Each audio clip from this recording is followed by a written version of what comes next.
Coach. My high-energy coach of the game is going to be Jim Montgomery. And Jim up here after a 6-0 Pioneer victory to end the 2017 portion of the hockey season. And, Coach, starting off this game tonight, I mean, you could just see in the first shift that the Pioneers were coming to play. Just a relentless style that came right out, right on top of the other team, the forecheck. And really that first period, both teams, the energy, the intensity of that first 20 minutes was probably the best hockey I think Denver's played in 6 to 8 weeks.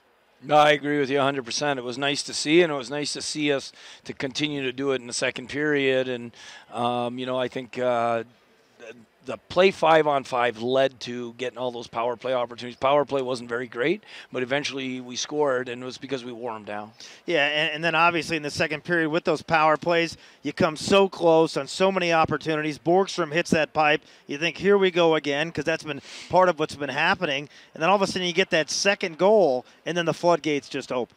Yeah, it was nice to see us stay with it and just, stick with the process and worry about our next shift, our next play, our next period. And even the third period, I thought we skated well, and that was the big thing. We broke pucks out extremely well. Our puck support was awesome. I mean, both goals that Logan O'Connor, his goal and the other one were off really good breakouts. Anytime you can score 6 goals on a quality opponent and Borgstrom, Terry, and Gambrell don't get one of them, that's a good sign.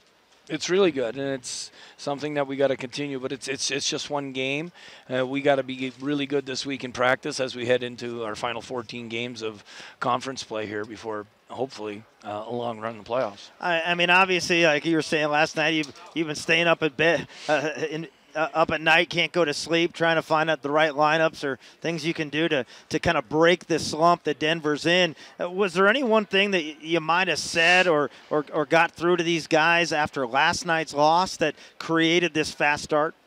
No, I think it was more our leadership and the players. Players win championships, players win games, and I think the one thing I told them that is I was worried before this game because of how intense and how hard this team goes to the net that we wouldn't be able to match that intensity and win enough one-on-one battles, and I guess maybe they took that as a challenge, but they played the right way and they got rewarded for it, and hopefully this feeling they have for getting rewarded and playing the game the right way is something we're going to see from the rest of the year.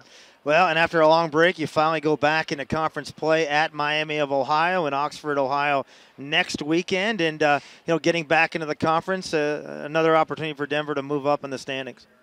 Yeah, I mean, if we're going to have success, we got to have success in the NCHC, and that's all we have left. And we know we have a lot of tough road games and some tough home games. There's no easy games, so we got to start making hay in the NCHC now and start hopefully do what we did 2 years ago. All right. Well, if that's going to be your New Year's resolution, then that's the one I'll go with too. Okay. All right. Congratulations on the win. Thank you.